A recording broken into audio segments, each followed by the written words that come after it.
Picture this: a gymnasium floor in Oakland, California. March 1967. The overhead lights are the industrial kind, the ones that hum at a frequency you feel in your back teeth. And standing in the center of that floor, beneath those lights, is a man who goes by the name Alexei Volkov.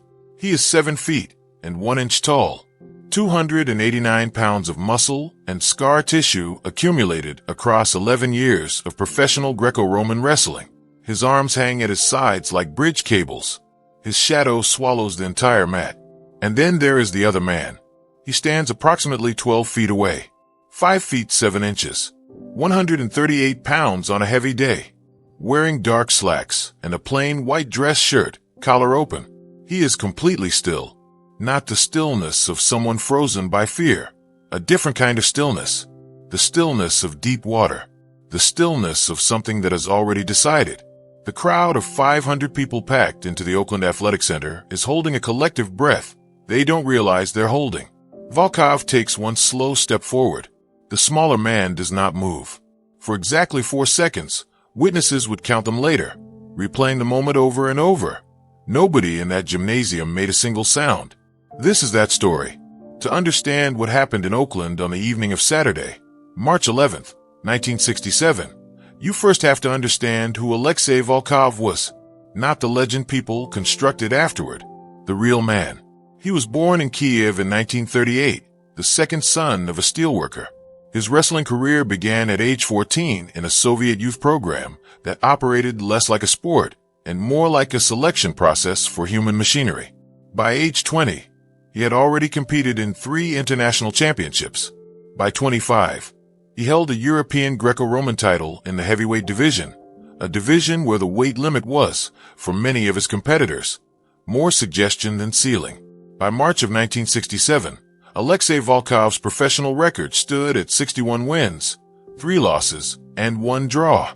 Of those 61 wins, 47 ended in submission or structural incapacitation, meaning the opponent's body simply refused to continue.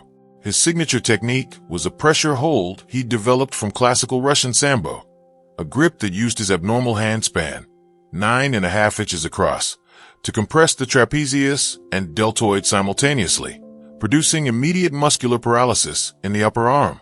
Doctors had a name for the nerve phenomenon it triggered. Volkov had a simpler name for it. He called it the sleep. At 39 years old, he was not at the peak of his athletic prime. He was past it, technically. But past the peak for Alexei Volkov still meant a man who had spent 25 years making his body into an instrument of controlled destruction. He trained 4 hours a day, 6 days a week, at a facility in San Francisco where he'd been living since emigrating in 1962. He had adapted his Soviet program to incorporate American wrestling techniques. He was not a relic. He was an evolution. The Oakland Athletic Center that night was host to a promotional martial arts demonstration event, the kind of gathering that was quietly becoming more common in the Bay Area in the mid-1960s as different schools and disciplines were starting to encounter each other with growing frequency. The event had been organized by a local promoter named Harold Kwan, who'd booked 8 demonstrations across 3 hours, with open floor time at the end for informal sparring. There were judo practitioners from 2 different dojos. A kung fu school from San Francisco's Chinatown had sent 4 of their senior students. A karate instructor from Hayward had come with 6 of his fighters.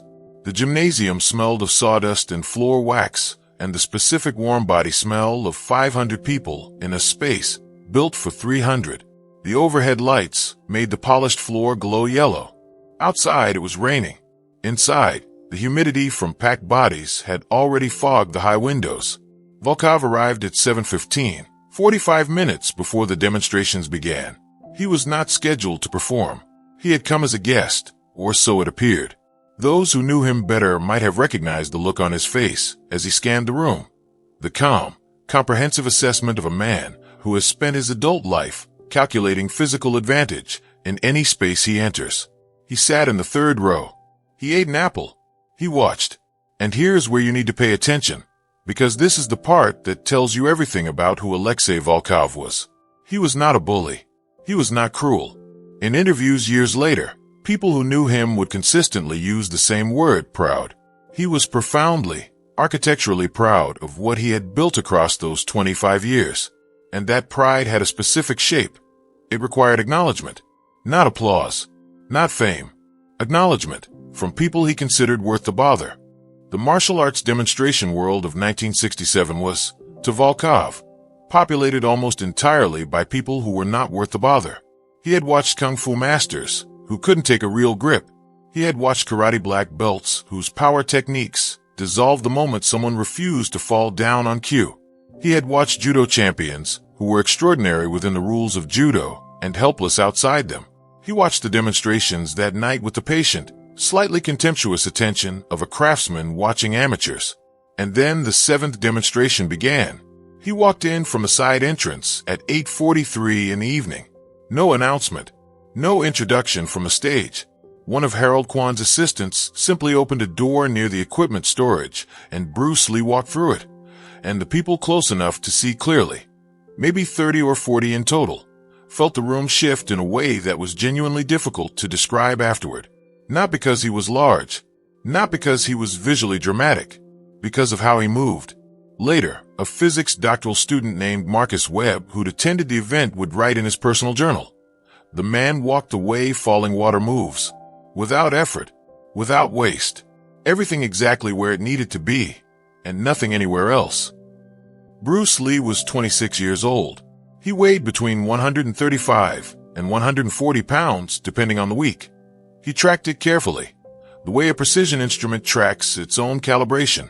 He stood 5 feet 7 inches in flat shoes, his hands at rest, hung loose at his sides.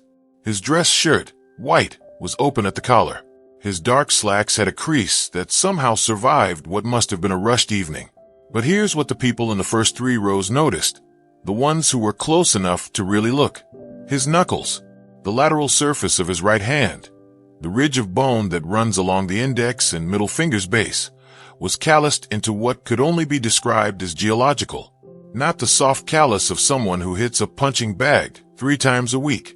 The dense, compressed, almost petrified tissue of someone who has spent years conditioning bone against hard surface, against wood, against stone, against something that pushed back. He took a position to the left of the demonstration area and stood there, still, reading. The 7th demonstration, a kung fu practitioner from a Choi Lee Fut school, was already underway, and Bruce did not watch it the way an audience watches. He watched it the way a mechanic watches an engine. He was identifying systems, not admiring performance. Volkov, in the 3rd row, had not looked up from his apple for 40 minutes. He looked up now. Their eyes met for approximately 2 seconds. Then Volkov looked away. Then, and multiple witnesses confirmed this sequence, he looked back. His brow dropped by a fraction. His jaw moved slightly, the way a jaw moves when a calculation is being revised. One of Volkov's training partners, a man named Petrov, who was sitting 2 seats to his left, leaned over and said something quiet in Russian. Volkov's response was a single word, also in Russian.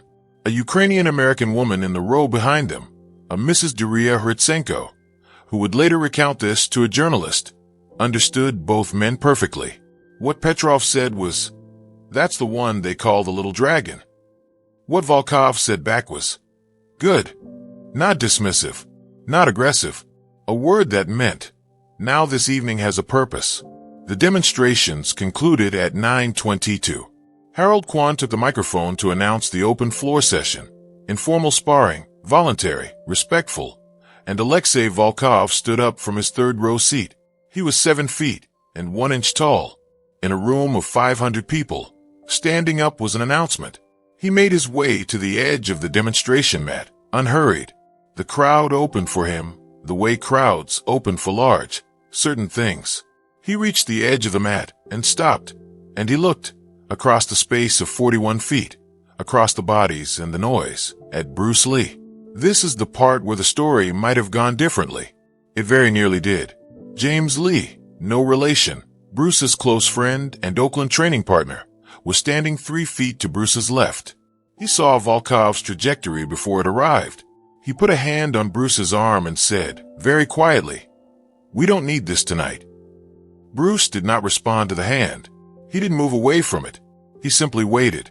Volkov reached the mat's edge, and stopped 4 feet from Bruce Lee. And the differential between their physical dimensions was, at that proximity, almost geometrically startling. Volkov's chin was approximately level with the top of Bruce's head. The width of Volkov's shoulders nearly doubled Bruce's. The crowd had gone quiet without anyone deciding to go quiet. The silence was its own announcement. Volkov spoke in English, precise, slightly formal, the English of someone who had learned it carefully from books. He said, "I have seen many things tonight. I have not seen anything that would give me difficulty." A pause. "You," he continued, "are the one they say is different." Another pause. Then, with the tone of a man making a completely reasonable, businesslike proposition, "Show me." Inside Bruce Lee's mind, and the narrator has access to this, has too, because what happened next cannot be understood without it. Something settled. Not anger, not excitement, something quieter than either of those things. The way a blade settles when you set it flat on a table. He had heard this before. He would hear it again. The calculus was always the same. What does this person need? And what is the minimum necessary to provide it? And there was something else. Something Bruce had noticed from across the room. In those 2 seconds when their eyes connected, Volkov was not posturing. Volkov was genuinely asking. Proud, yes, deeply, almost architecturally proud, but asking from a place of real curiosity. That was different. That was worth meeting honestly. Bruce Lee looked at Alexei Volkov for a long moment. Then he said, "What are the rules?" Volkov's expression didn't change, but something behind it did. He said, "My rule is that we stop when one of us understands." Bruce nodded once. Precise. Final. Harold Kwan, still holding his microphone near the side of the mat, made a motion toward it. He'd later say he was about to call for a formal referee, but before he completed the gesture, both men had already moved to the center of the mat. The crowd pressed inward. 500 people compressed toward the middle of the Oakland Athletic Center. Someone near the back pushed forward, and someone near the front felt the pressure, and the entire mass shifted. And the sound of it was the sound of collective breath being released and reheld. 47 witnesses, interviewed in the weeks following, would all describe the same thing. The moment both men took their positions in the center of the mat, the room achieved a quality of attention that none of them had experienced at any other sporting event in their lives. They stood across from each other, approximately 6 feet of distance. Volkov in his street clothes, a gray suit jacket that he had not removed, and Bruce in his white shirt and dark slacks. No protective gear, no ritual, no bow. Just 2 people and the space between them. Volkov moved first. In the first second, he advanced. A single, enormous lateral step that ate 4 feet of the 6-foot gap between them. A movement of controlled ballistic mass. The entry motion for his standard clinch that he'd used to initiate 600 professional bouts. His hands came up, and his right arm extended toward Bruce's left shoulder, his grip already opening to execute the trapezius compression that would begin the sequence toward the sleep. In the second, Bruce Lee was not there. This requires a moment of explanation, because was not there does not mean he jumped backward or ducked. It means that the specific point in space that Volkov's right hand had targeted had been vacated with such precise economy of movement. A 3-inch lateral pivot off the center line. A weight transfer from right to left that required less than a quarter of Bruce's total muscle engagement. That Volkov's massive arm traveled exactly as far as it intended to travel and arrived at a place that contained nothing. This is the principle Bruce called non-interception through non-occupation. It is not dodging. Dodging is reactive, and reaction requires time. What Bruce had done was read the movement before it happened, had tracked the pre-telegraph shift in Volkov's hip that precedes any large body's entry step, a shift that occurs 180 milliseconds before the feet move, and simply ceased to be the target before the targeting was complete. Volkov's arm completed its extension. He registered the absence. He processed the information. In the 3rd second, Volkov modified. He was too experienced to overcommit. He checked his momentum, pulled his extended arm back through the return arc of a professional's recovery motion, re-established his base stance. This was the correct response. This was the move a 61-win professional makes when his first approach finds air. In the 4th second, Bruce Lee's left hand appeared at the centerline of Volkov's body, specifically at the solar plexus level, and made contact with exactly the amount of force necessary to confirm the target location. Not a strike, a touch, an informational gesture. What Volkov felt in that 4th second was this: a pressure at the center of his body that traveled through him the way vibration travels through steel, not as impact pushing from the outside, but as a wave propagating through his own structure. The kinetic chain engagement started at the point of contact and radiated outward to his shoulders, his hips, his knees, simultaneously. His nervous system received a message from what felt like every muscle group at once. He didn't fall. He didn't buckle. But his body, 289 pounds of practiced, conditioned, structurally expert body, took one involuntary step backward. One step, and the crowd went silent. Not the anticipatory quiet from before. A different silence. The silence of 500 people simultaneously experiencing something they did not have language for. A physics doctoral student would write in his journal later that evening. The large man didn't fall down. He stepped, and somehow the step was more startling than the fall would have been. This was Jeet Kune Do. Not as performance, not as explanation, as function. What Bruce Lee had done, and this requires the terminology to be precise, was deploy the 1-inch punch within a closing vector, using the Wing Chun centerline theory to identify the exact structural vulnerability in Volkov's stance created by his own recovery motion.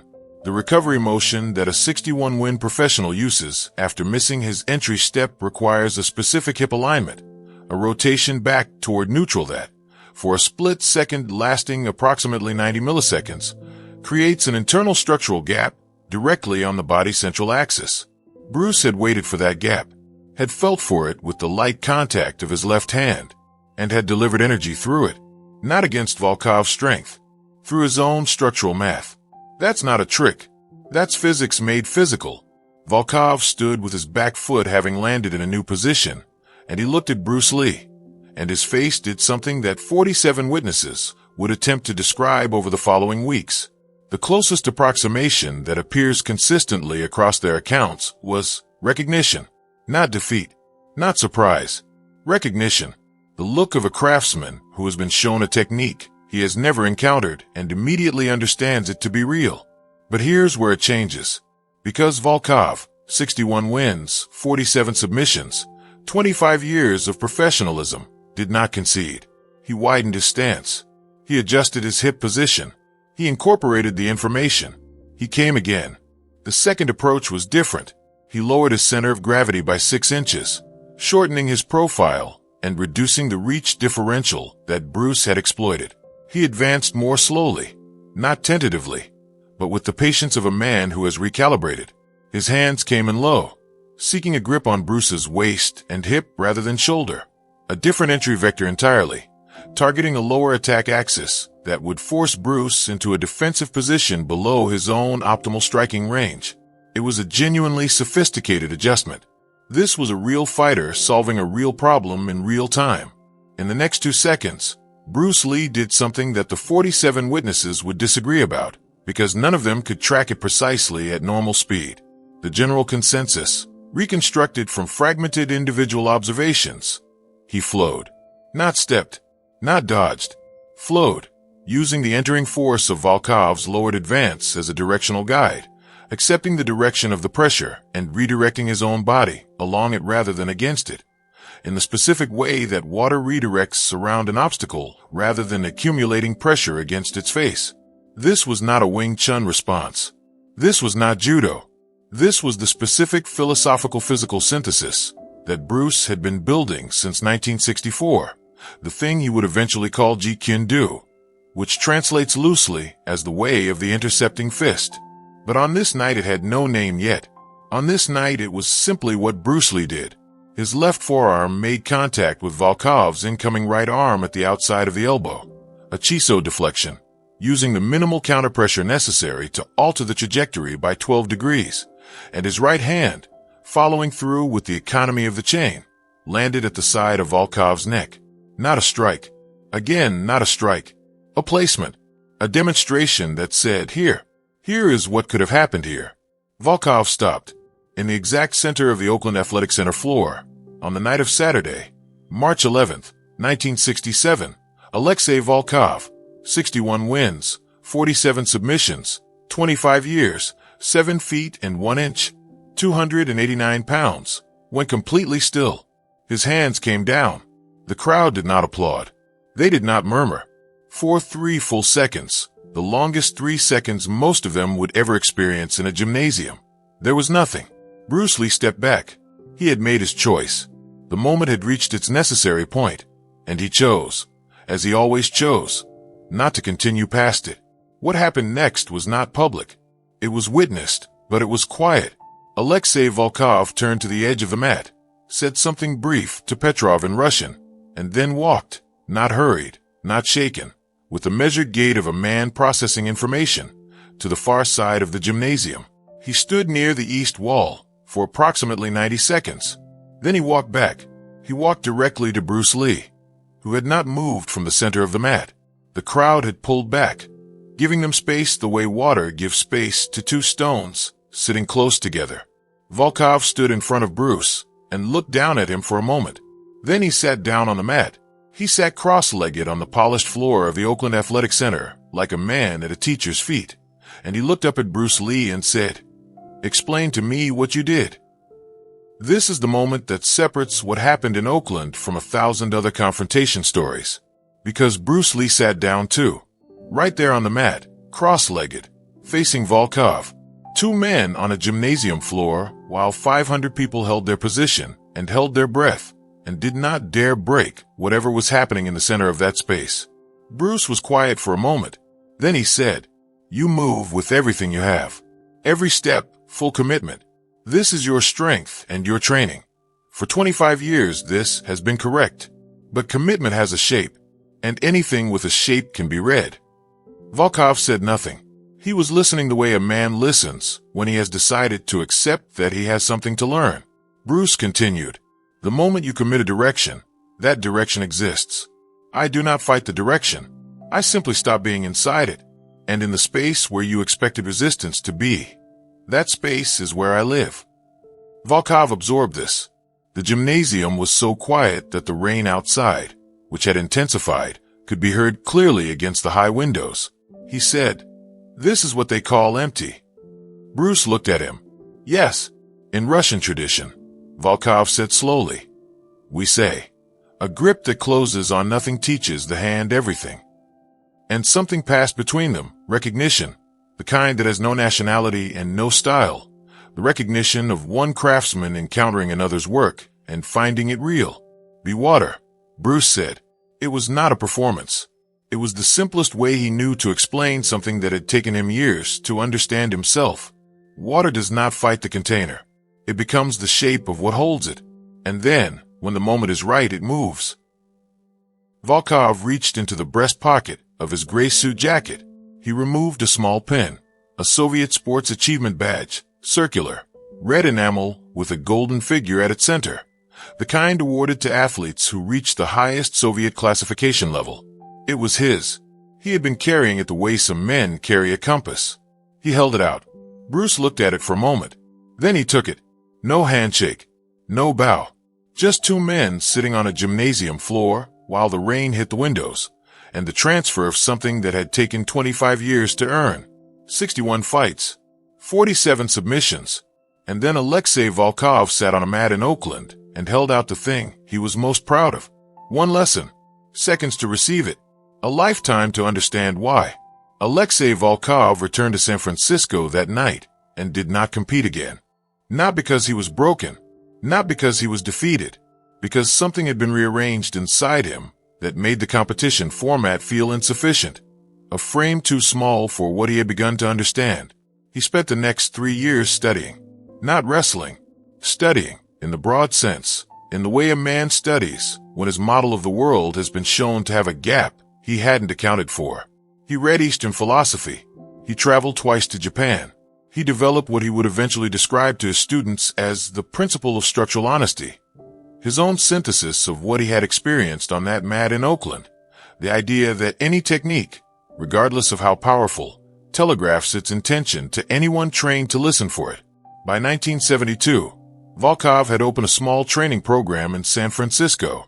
not competitive wrestling, but a combined discipline he taught to a rotating group of 6 to 12 students. His most advanced student, a man named Daniel Marchetti, who would go on to become a respected judo coach in the Bay Area, recalled that Volkov began every single training session for 20 years with the same instruction. He would stand in the center of the mat and say, "Before you move, know your shape. Know it completely, because the man across from you is going to know it too, if he is worth facing." Marchetti has said in interviews that he taught that principle to his own students, which means that something Alexei Volkov learned in Oakland in March of 1967 is now, 2 generations removed, influencing how people in the Bay Area learn to move and compete and think about the relationship between force and form. That's what happens when one real thing meets another real thing. Now return with me to that gymnasium floor, to that frozen image. 2 men in the center of the Oakland Athletic Center, the overhead lights humming at their uncomfortable frequency, the rain on the windows, 500 people holding a breath they don't know they're holding, the small man in the white shirt, the enormous man in the gray suit jacket, and the 4 seconds of silence before anything moved. We can answer the question now. What was in those 4 seconds? Not fear, not strategy, not showmanship. 2 people recognizing each other clearly, across a gulf of size and style and language and philosophy, and deciding that the recognition was worth more than the outcome. 1 moment, 1 lesson, 1 legacy that echoes still. There was a pin in Alexei Volkov's pocket that night, a red enamel badge that represented the highest achievement in Soviet athletic classification. He had carried it for 11 years. He gave it to a man who weighed 138 pounds and asked for nothing in return except that the lesson be understood. Whether Bruce Lee kept it in his pocket, or placed it somewhere specific, or gave it away in turn, that no record has confirmed. But there's one thing Bruce Lee never spoke about publicly. One confrontation that people close to him knew about, but that Bruce himself declined. Across every interview, every book, every conversation, to confirm or describe what happened in Hong Kong in the winter of 1965, and the reason he never talked about it. That is a story for another time.